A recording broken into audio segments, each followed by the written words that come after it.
que ça, c'est souvent quelque chose qui questionne les gens, tu vois. Même sur Oui. Chomsky, la question est posée de la même façon. Je sais, oui. Mais j'ai une amie qui est historienne à l'Université libre de Bruxelles, s'appelle Anne Morelli, et qui dit souvent que nos amis politiques et nos amis philosophiques ne sont pas les mêmes, parce qu'aujourd'hui, malheureusement, souvent, enfin, en tout cas dans les milieux intellectuels, on va dire, pas dans les milieux syndicaux nécessairement, mais dans les milieux intellectuels, le fait d'être de gauche est considéré comme, est souvent lié à des attitudes, je veux dire, antirationalistes, antiscientifiques, etc. C'est presque, ça devient presque une définition. Je veux dire, si vous défendez les OGM, si vous défendez des critiques de la psychanalyse, automatiquement vous rangez à droite. D'accord? Et y compris si vous parlez trop de rationnel. C'est un problème constant que je constate. Quoi. Et c'est lié évidemment à ce tournant que j'ai mentionné après la disparition du marxisme. Le marxisme avait une relation à la science qui était ambiguë, mais disons, parce qu'il n'était pas. Il avait le problème qu'il n'était pas réellement scientifique, donc il avait une certaine querelle avec un certain problème avec la science, parce qu'il prétendait être scientifique quand il n'était pas, mais en prétendant être scientifique, au moins il encourageait les autres sciences. Il encourageait en principe les sciences naturelles, etc., l'étude naturaliste, et aussi lui encourageait, parce qu'il utilisait la science comme arme contre la religion, donc il y avait des raisons d'être pro-scientifique, on va dire, même si c'était de façon un peu biaisée, quoi.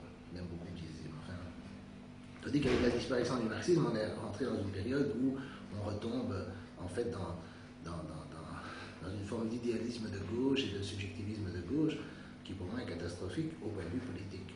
Et donc le lien entre les deux, c'est qu'évidemment, je pense que si on essaie de faire une étude objective du monde naturel, on essaie de faire une étude objective du monde social, mais comme le dit souvent Chomsky, c'est une critique, c'est une analyse objective du monde réel qui mène à des conclusions radicales. Si vous avez des conclusions radicales qui sont posées a priori, et qu'elles ne sont pas bien une analyse objective du monde réel, qui va vous écouter? À quoi bon? Pourquoi essayer de changer la réalité? C'est pas de réalité, y compris la réalité sociale.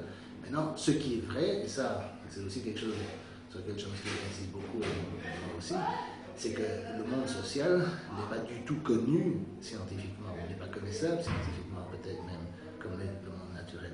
Il n'y a pas de différence métaphysique entre les deux, mais une différence de complexité énorme.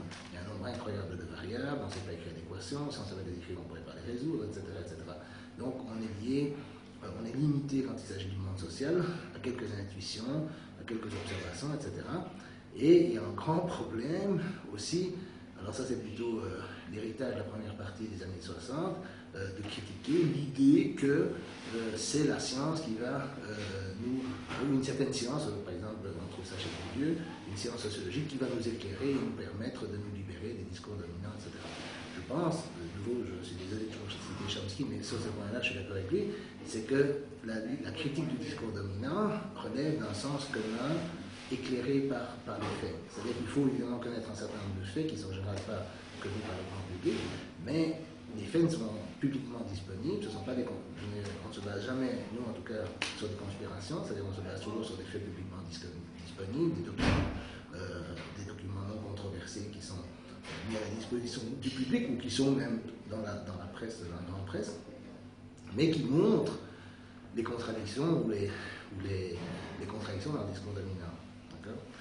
Maintenant, évidemment, il y a un autre problème qui est la question de la différence entre la critique intellectuelle et l'activisme. La critique, c'est une chose. Maintenant, le problème de comment agir, si on veut, politiquement, ça c'est un problème beaucoup plus compliqué qui dépasse simplement les questions, disons, purement de critique. Mais la critique rationaliste dans le domaine, on va dire, philosophique, sciences naturelles, etc., et la critique rationaliste des discours idéologiques dans le domaine social, ça me paraît parfaitement continu. D'accord? Mais malheureusement, les gens qui font une critique, soi-disant une critique dans le domaine social, considèrent souvent que cette critique inclut une critique du discours scientifique dans le domaine des sciences de la nature. Ce qui, moi, ne me dérange pas, moi, j'ai rien contre le fait qu'on critique le discours scientifique, mais le problème, c'est pourquoi, alors, étant si gentil avec le discours religieux, pseudo-scientifique, etc., il faudrait appliquer au moins les outils critiques qu'on a vis-à-vis de Monsanto, des OGM et du nucléaire, à la psychanalyse, aux pseudosciences, aux médecines naturelles, etc. Alors qu'on soit critique avec tout le monde, et puis qu'on passe le bilan et qu'on essaie de voir quel est le moindre mal. D'accord? Et c'est pas ça ce qui se passe. Ça c'est problématique. C'est que La science est vue, mais pas sans raison, elle est vue comme partie de l'establishment. Et comme elle est vue comme partie de l'establishment, dans un monde laïcisé où la religion a plus d'importance qu'elle avait longtemps, elle passe comme étant un pouvoir, et alors comme pouvoir, elle est vue comme quelque chose à combattre. Et pour moi, la relation est compliquée, c'est pas si simple. C'est pas la science. La science reste la meilleure approche cognitive du monde. Et donc, d'une certaine façon, rejeter la science, c'est se priver d'un outil important. Mais il faut se rendre compte aussi que je voyais justement une remarque que Chomsky fait sur les révélations de Wikileaks. Il dit maintenant, des nouveaux élus au Congrès, par exemple, il dit réchauffement global, on ne va pas s'en faire parce que Dieu va s'occuper de ça. Et donc, vous avez des gens qui disent ça aux États-Unis. Donc, des gens qui sont anti-scientifiques, qui ne sont pas tous de gauche. Et des gens qui sont anti-scientifiques de gauche ici, qui sont assez forts en Europe, il faut leur poser la question, qu'est-ce que vous dites de ça? Qu'est-ce que vous dites des gens qui rejettent, on va dire le consensus scientifique, puisqu'on parle de consensus sur le réchauffement, au nom de la religion, qui disent on s'en fiche? Qu'est-ce qu'on dit quand il y a la catastrophe du golfe du Mexique avec BP, la plateforme de British Petroleum, et que Obama dit mais de toute façon Dieu va... Et Obama dit ça aussi, parce qu'il parle aussi il y a des chaînes humaines qui se font le long des côtes pour prier. Alors ça, qu'est-ce qu'on dit de ces attitudes-là? Dans les réconciliations de ce genre, de gauche, avec des marches scientifiques, qui vois-tu comme partenaire? Chomsky? Qui d'autre? Parce qu'il vient quand même pas des tonnes.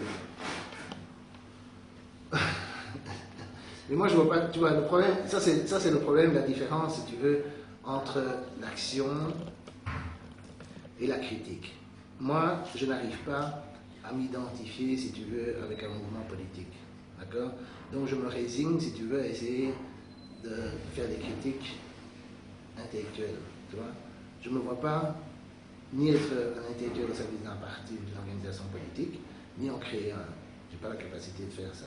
Je n'ai pas l'envie de faire l'un ou l'autre. Et donc, si tu veux, je botte un peu en touche les questions. C'est pour ça que je disais avant que la critique intellectuelle et l'organisation sont deux choses différentes. D'accord? Comme je ne me sens pas capable, comment dirais-je, de créer un mouvement politique, je mets un peu de côté en espérant que les idées peuvent avoir un certain impact. Et dans la situation actuelle, si tu veux, on est obligé d'essayer de semer des idées pour essayer de reconstruire quelque chose, mais qu'on n'est pas à une étape où on sait reconstruire quelque chose, parce que la décomposition des idées progressistes est arrivée à un tel niveau, si tu veux, qu'il faut essayer de reconstruire sans espérer nécessairement faire quelque chose dans l'immédiat. Et donc je ne me pose pas la question des alliés